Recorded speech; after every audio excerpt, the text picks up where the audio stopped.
What's up, everybody? It's me, Erica, and we are down here for our Beverly Hills, Real Housewives of Beverly Hills recap. Go ahead and like, subscribe, and comment. Let me know that you stopped by.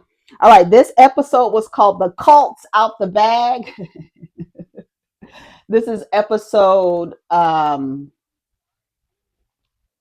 what episode is this? What? Wait, episode 19.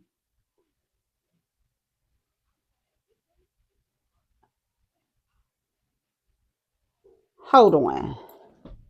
Is this episode 9? Oh, no, no, no, no, no, no, no. It's episode 10. It says on Peacock episode 19. Girl, was that like, I was just like, no, it can't be, because I just acknowledged how Traders was episode 10 and Beverly Hills was episode 10. But when I looked down on the screen, it said episode 19. And I forgot every time one of the cast members is on Watch What Happens Live, they put the Watch What Happens Live episode in with the rest of the Beverly Hills episode. So it says episode 19 on here. That kind of freaked me out a little bit.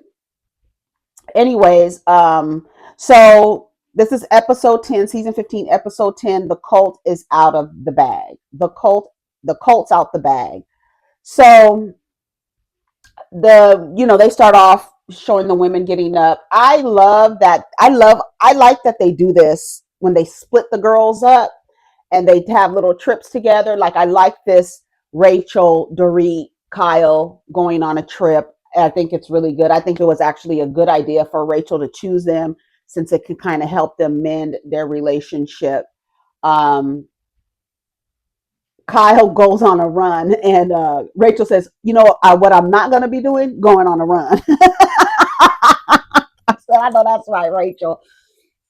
We can get them out the way. They have a really good time in the Hamptons. They go see somebody performing, and they have a really good time. Dorit is really flirty McGurdy, honey. She is flirting with. She really knows how to flirt.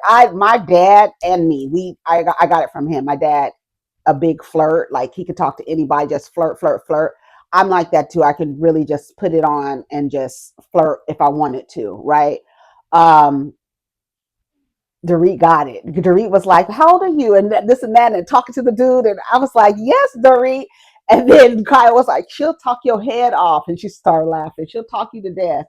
But anyways, it opens with Amanda and her husband sitting there talking about how the women didn't come to do the work for the manifestation moment party, and how she feels like she's a little bit misunderstood, and I want them to learn more about me, but they're not taking me seriously.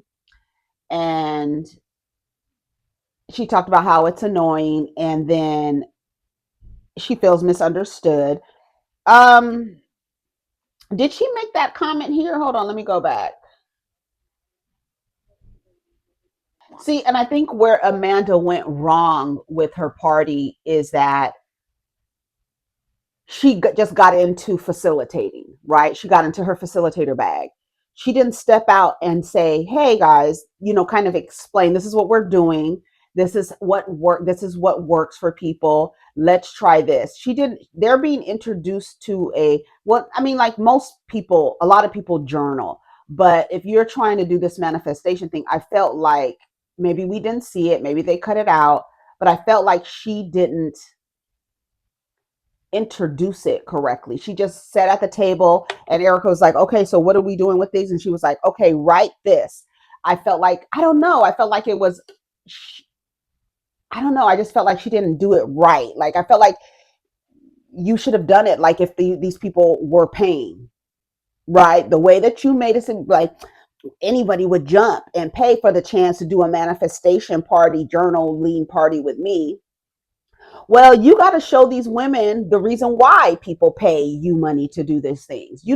She just didn't explain it correctly. She didn't explain it to them. She didn't introduce it to them. She didn't tell them this is what you can get from this. She didn't say any of that. And so when people are trying to find or critical of whatever it is you're presenting, they're going to find all of the ways to like knock it down or to affirm their skepticism about it.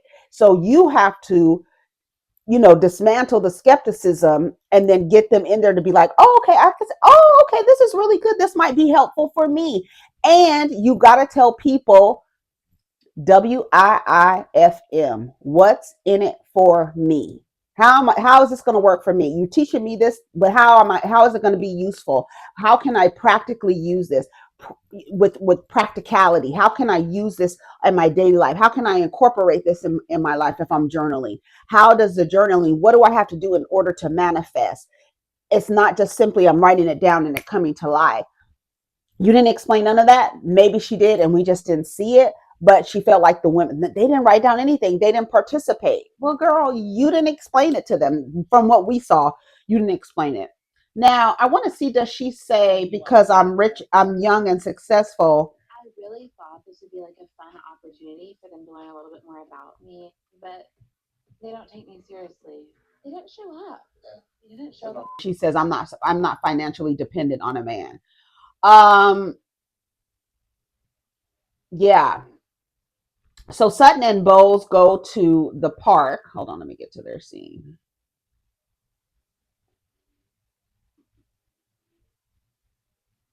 Sutton and Bowles go to the park. Um, Bowles basically says this is a different Sutton. This is not the Sutton that I met. This is a different Sutton. I don't, basically, they keep calling her Sutton Strack versus Sutton Brown. And she's like, Sutton is really here. I'm glad that Sutton laid off of the vodka. Um, because it did seem like she was functioning, right? Because we never have seen Sutton looking like she's drunk.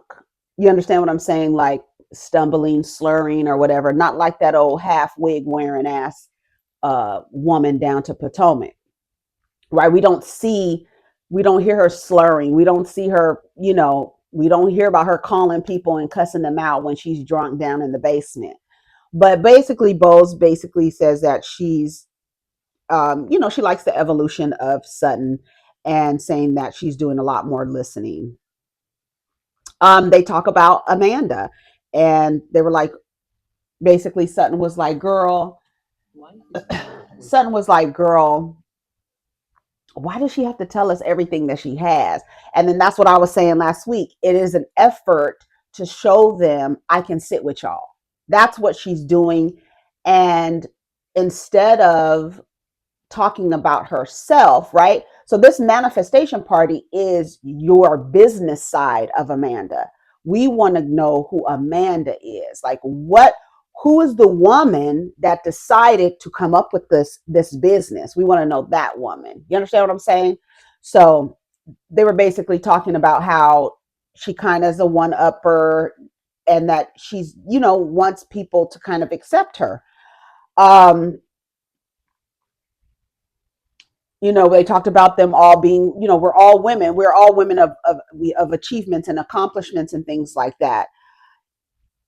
Bose says that basically what she's doing is mostly telling people how to manifest money by taking their money. And I mean, is she wrong? So Kyle gets on FaceTime before we get to the showing. I kind of skipped this, but Kyle gets on FaceTime with Erika, and they're talking about the headlines with Denise and Aaron, and that was around that time in the summer of last year. Kyle is telling them meet the girl halfway. Like Kyle is the only one that's kind of like Team Amanda, and everybody's looking like, girl, we don't know who she is, right? So Erika says that she's going to see Denise for dinner. Her and Sutton are going to go see Denise for dinner. And Kyle was like, tell her I said hello.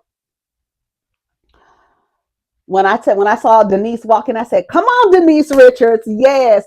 I am so glad she's out of that. She got a facelift. When I tell you, bitch, Denise Richards was like, she looks, whoever did her facelift, I don't know if it's the same motherfucker that did Kris Jenner, but she doesn't look like somebody pulled her face back. She doesn't look like that.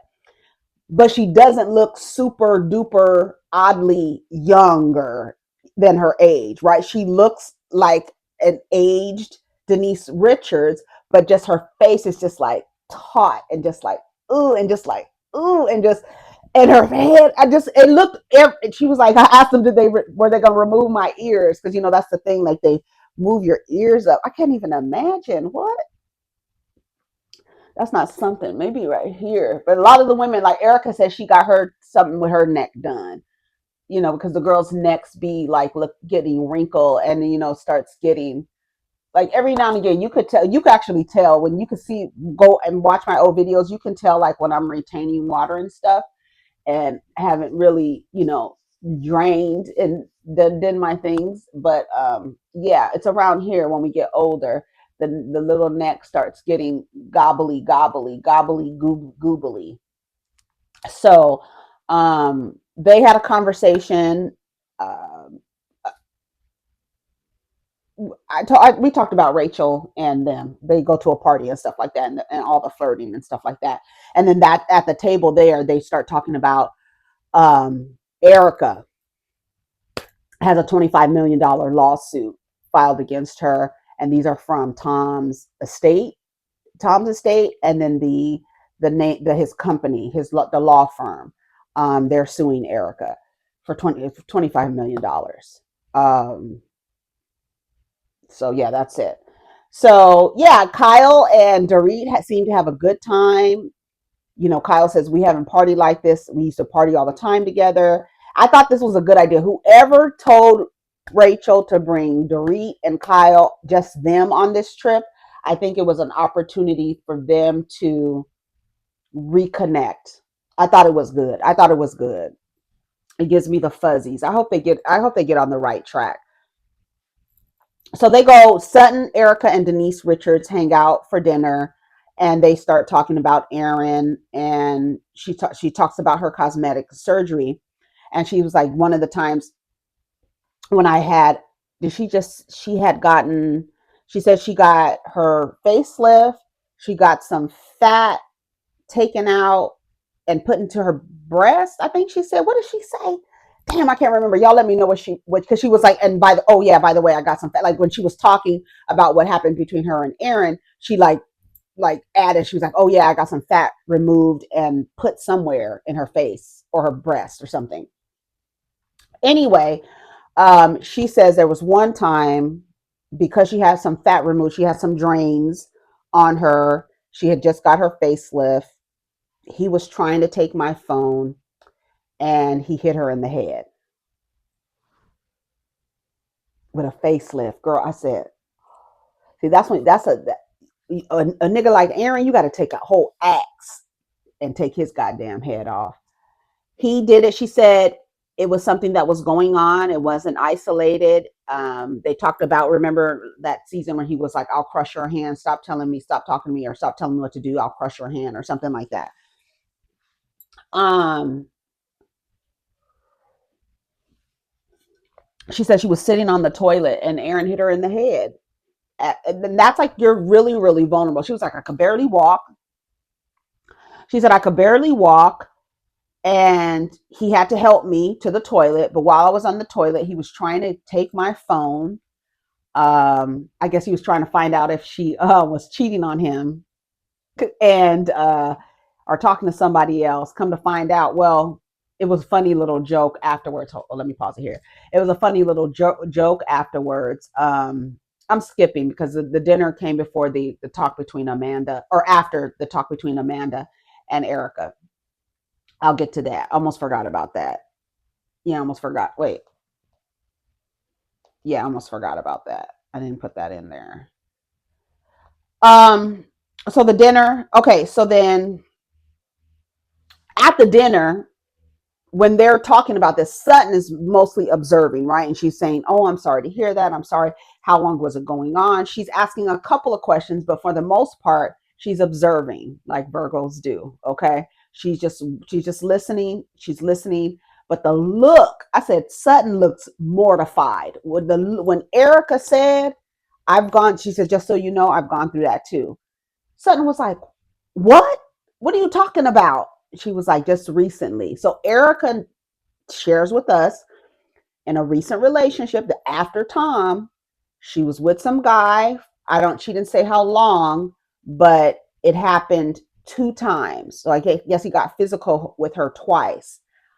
She said the first time she was really calm about it, and I think she alluded to that making the person who harmed her upset that she didn't like flip out or whatever. She stayed calm, she said.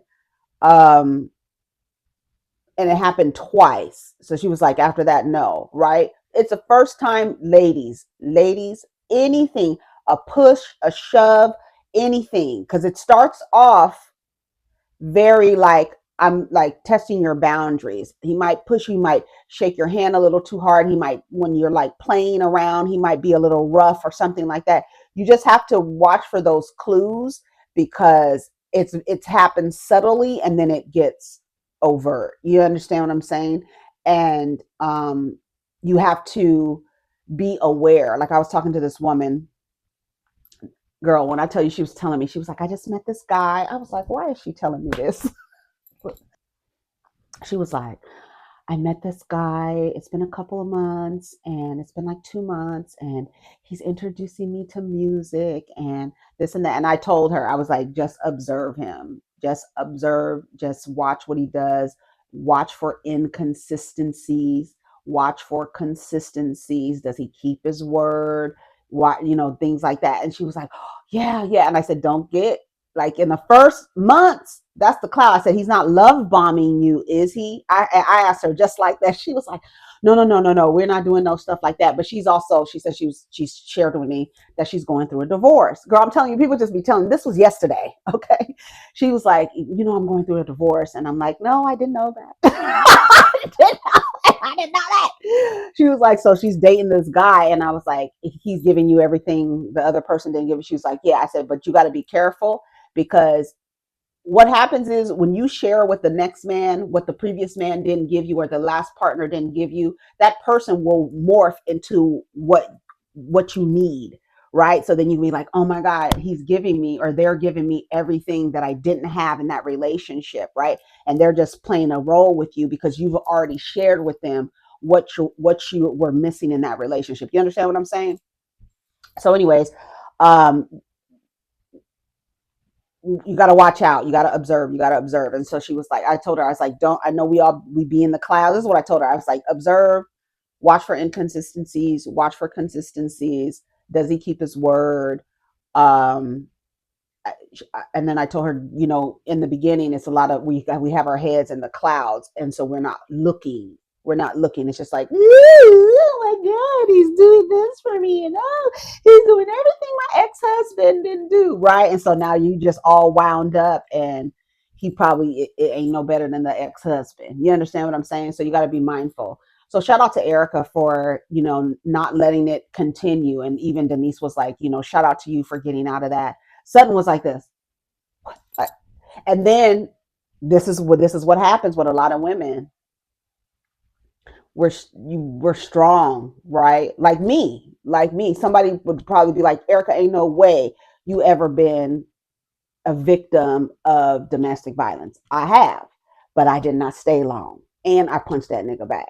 You understand what I'm saying? Like I'm not one that's gonna be like this. I'm gonna be one that's gonna fight you, and that's a lot. That when I'm like talking about stuff like that, I realize I'm like, yeah, because a lot the way that men are socialized, these toxic men, they want to control people who are free, right? And they see me, a free, loud mouth, she says whatever the fuck she wants to say, she does what she wants. I want to subdue that. I want to control that. I want to put that in a cage. And so when they feel like they can no longer control you, then they get physical, right? They're like, I can't control you with my words. You're not doing what I say. Now I got to physically control you. And that's where that kind of abuse comes in. But some people stay, and I know that it's hard, but it's like if you leave right away, it's like, okay, this happened. I'm not going to excuse it. I'm not going to make excuses.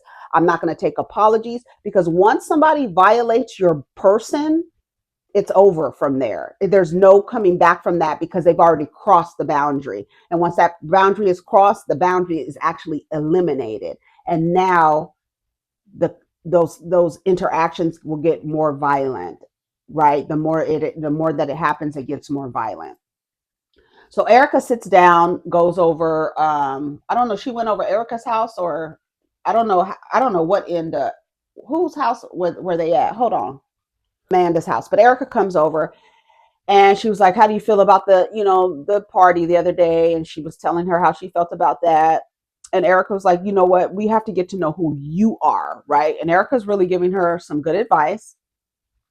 We got to get to know who you are. She also explains that, when she first met Erika, she was looking at her like, girl, I don't know if we're going to get along. I don't know if this is the type of woman that I get along with. But I now like Erika. I like, because Erika is, she gives you, some people don't like direct people. Some people don't like that direct. Like Erika's direct. She don't sugarcoat no shit. She's not hopping around and skipping around things. She's direct. And some people don't like that. Some people like to be coddled and stroked. And Erika's not like that. And Amanda, I guess she appreciates that. Because at first she didn't, right? She was like, I didn't know if that was the kind of woman that her and I would get along, but I kind of like her. And Erika's really giving her some good advice, telling her, we want to hear about the cult. And she was like, you want to hear about the cult? She said, yeah, tell me. So then she tells her that it was a religious cult. She grew up in a family that wasn't religious at all. But she grew up, she said, in the buckle of the Bible Belt. Oh, I don't know where she's from. I forgot. Anyway, so she said her parents weren't religious, and so she was always trying to find the meaning of life and God and this and that, and she fell into this religious cult. And then when he moved to another state, she traveled with them and moved with them. And then she said that she started noticing that the controlling, the isolating, all the things of a cult, right? um Oh, I forgot about Bose and her and the daughter had a conversation, and Bose's eggs didn't take. Hallelujah, hallelujah, hallelujah, hallelujah. I'm sorry, her and who's the other one? Quad. I know it's hard, and I know y'all that's not what y'all want to hear, but hallelujah, because no. Anyways, you got your grown daughter. I thought it was cute for her daughter to say, to her, I think another child should experience a mom like you. That was really endearing. I love that. I love that. It was such a compliment. But it's not. It doesn't seem to be in the cards for Bose or Quad. So hallelujah for them. Because I don't know. I don't know who is Kelsey. What is his name? Kelsey Keeley. Who is Keeley? Just like who is Kirk? Ew. Anyways, so back to Amanda. Amanda says she followed him down there. She started noticing the isolation, and then she said that she called her sister or called somebody and had a conversation with them. And uh, she told him, and he was like, "Why would you want to steer your family away from God or something like that? Something, the mind control thing." And then she said that she realized that this was not it, and she went to church one night, and then she got in her car and she just drove to her sister's house and she left. And they called her, telling her, don't talk to the other members of the church because we don't want you influencing them to leave. And then, I guess she was, nobody's going to speak to her from the church. They what do they call you? They call them in Scientology. What do they call them? Suppressive people. And then they do the disfellowship from the Jehovah's Witness. They do disfellowship. Scientology does suppress. They call them suppressive people. But that's basically like if somebody goes against the religion, then they get ousted. One thing, and that's what people keep saying. I don't know why this just popped into my head. A lot of people say that Will and Jada are Scientologists. Jada Pinkett has said publicly, I am not a Scientologist. One of the rules of Scientologists, you cannot publicly say you're not a Scientologist or you'll be ousted. So for her to say publicly, I'm not a Scientologist, she's saying she's not a Scientologist. You have to believe her because their rules are if you ever publicly come out and say I'm not a Scientologist and you are, you will be disfellowshipped. I'll just use, or you'll be considered a suppressive person. I'm telling you, I'll be studying these religions, baby. You cannot publicly say you don't practice Scientology if you're not a Scientologist. So when Jada came out and said that she wasn't a Scientologist, I was like, oh, okay, they're really not Scientologists because you can't do that. Anyway, so she left the cult, and that was it. Here she goes, saying how she didn't know. Kids. Oh yeah, it's her. Yeah, that's. Each and every time I get to talk to Erika, I like her more. I just wrote this or greater is for me. Erika really is a student at this exercise. Is the star pupil here. She's continually being interested in my business and in my thoughts about manifestation. I like this woman. That dress that Amanda had on when Erika came over, oh, I loved it. Oh. So yeah, so after that, okay, let me make sure. Manifestation, okay. Kyle and Dorit. Kyle and Dorit, they're back in the Hamptons, and that's when they start talking about Erika and her lawsuit. And then we get to the dinner. And then after the dinner, yeah, Erika was like, it's lonely, it's isolating. I went through this too. Everybody is really stunned. She's like, I haven't shared this with anybody else, so I'm telling you now. And Denise was like, I'm glad to see that you two are getting along. And she was like, yeah, it was about time for us to start getting along. Both the girls from Georgia, they need to get along. And I was just really like, not laughing, but just like looking at Sutton and how she was reacting to it. Like she was visibly like shook, right? And then that's when they said strong women. You don't expect strong women, right, to have these happen to them. No, those are typically the ones it happens to, right?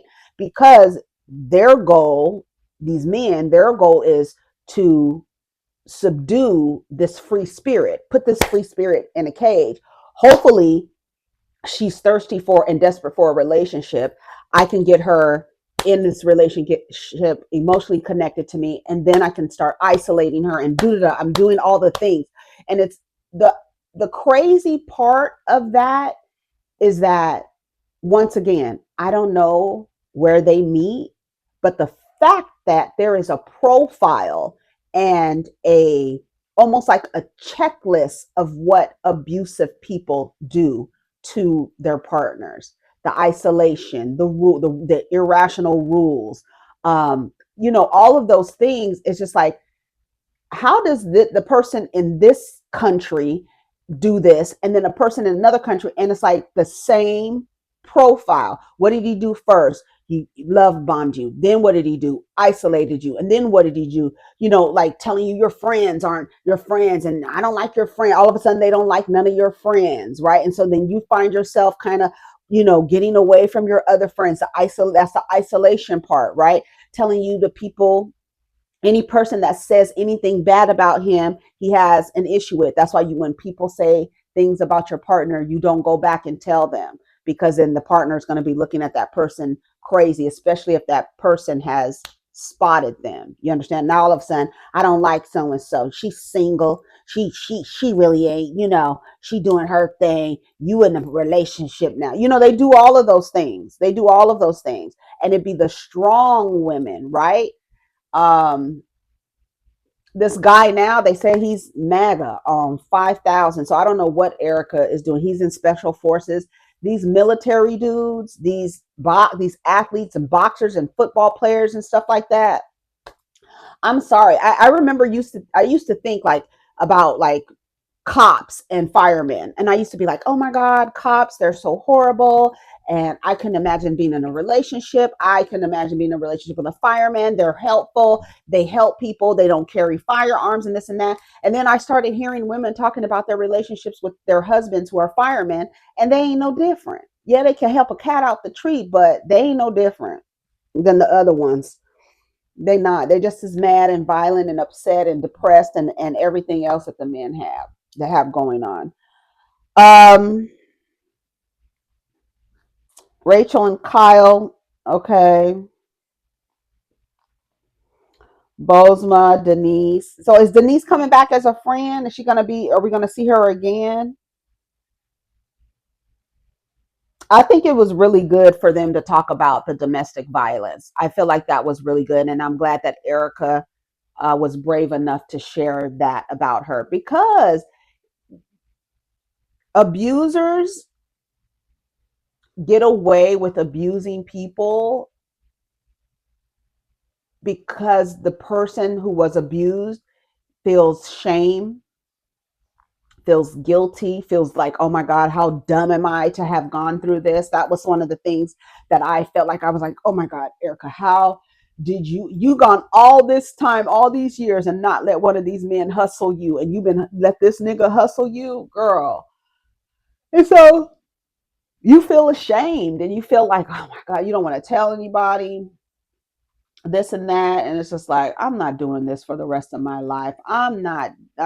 This is nothing that I want to be in for any length of time. So shout out to the women who are planning their escape, who are stealth. Don't tell nobody. Do you hear me? Don't tell nobody. Get your shit. Get your shit, but do it very stealthy, very ninja like, and get out of there slowly but surely. Because they say, it's hard. A lot of people um, end up dead when they try to leave, right? Because the person doesn't want you to leave. And it's sad. So I'm glad that Erika was brave enough to share that on camera. I'm telling you, Sutton was like, go back and look at Sutton. Sutton was like, what? What? What? What? Like, girl, no, no, girl, what? She was like, look at that bar, honey. Yeah, they look nice.